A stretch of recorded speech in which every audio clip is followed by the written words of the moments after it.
70 साल का राज, ब्रिटेन की सबसे लंबे समय तक मोनार्क और विश्व की दूसरी सबसे लंबी मोनार्क, जिसने अपने शासनकाल में 15 प्रधानमंत्रियों का कार्यकाल देखा, जिसकी मृत्यु के तुरंत बाद 62 साल पहले बना ऑपरेशन लंदन ब्रिज चलाना पड़ा।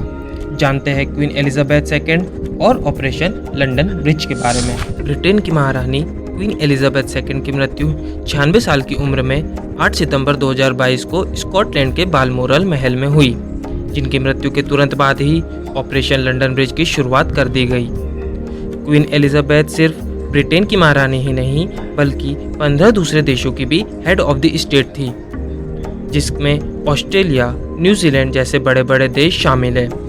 वह ब्रिटेन की सबसे लंबे समय तक और विश्व की दूसरे सबसे लंबे समय तक मोनार्क रही, यानी रानी रही। वही विश्व के सबसे लंबे मोनार्क थे फ्रांस के किंग लुई 14, जिसका शासन 72 वर्ष तक रहा। क्वीन एलिजाबेथ का शासन 6 फरवरी 1952 से लेकर 8 सितंबर 2022 तक 70 साल 214 दिन तक चला। एलिजाबेथ का जन्म 2 अप्रैल 1926 को होता है।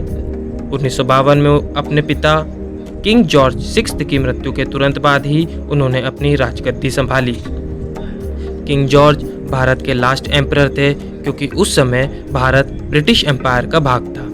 1947 में इनकी शादी प्रिंस फिलिप के साथ होती है, जिनकी मृत्यु हाल ही में 2021 में हुई थी।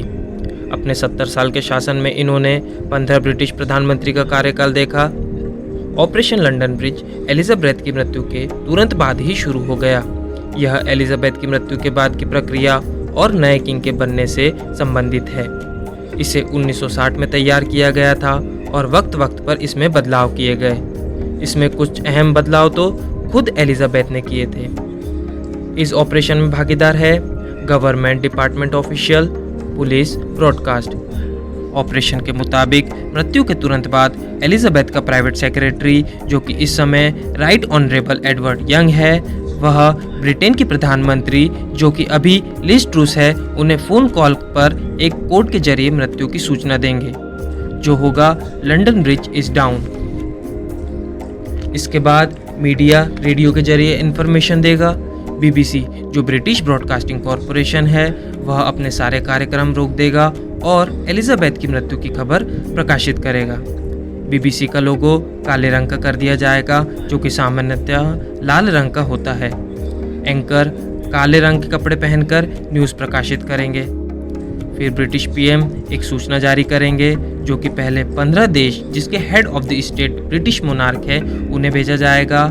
इसके बाद 38 कॉमनवेल्थ नेशंस को भेजा जाएगा। मृत्यु के अगले दिन हाइड पीक लंदन में उन्हें तोपों से सलामी दी जाएगी। इसके बाद जो अगले किंग होंगे वह बाकी कैपिटल्स का दौरा करेंगे और बाद में लंदन पहुंचेंगे।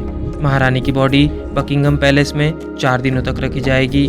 उसके बाद अगले 4 दिनों के लिए वेस्टमिनिस्टर हॉल में लाया जाएगा, जहां पर ऑफिशियल्स और आम जनता उन्हें श्रद्धांजलि देंगे।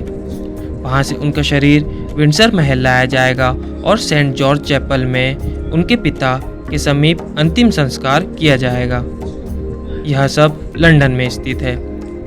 ऑपरेशन लंदन ब्रिज को ऑपरेशन यूनिकॉर्न के नाम से भी जाना जा रहा है, क्योंकि महारानी की मृत्यु स्कॉटलैंड में हुई थी और यूनिकॉर्न स्कॉटलैंड का राष्ट्रीय पशु है। मृत्यु के साथ ही दूसरा ऑपरेशन ही साथ स्टार्ट हो गया, जिसका नाम ऑपरेशन स्प्रिंग टाइड था, जो ब्रिटेन के नए राजा के बनने से रिलेटेड है। अब ब्रिटेन के नए किंग होंगे किंग चार्ल्स, जो कि एलिजाबेथ के बेटे हैं, और उनकी पत्नी कैमिला अगली क्वीन होगी।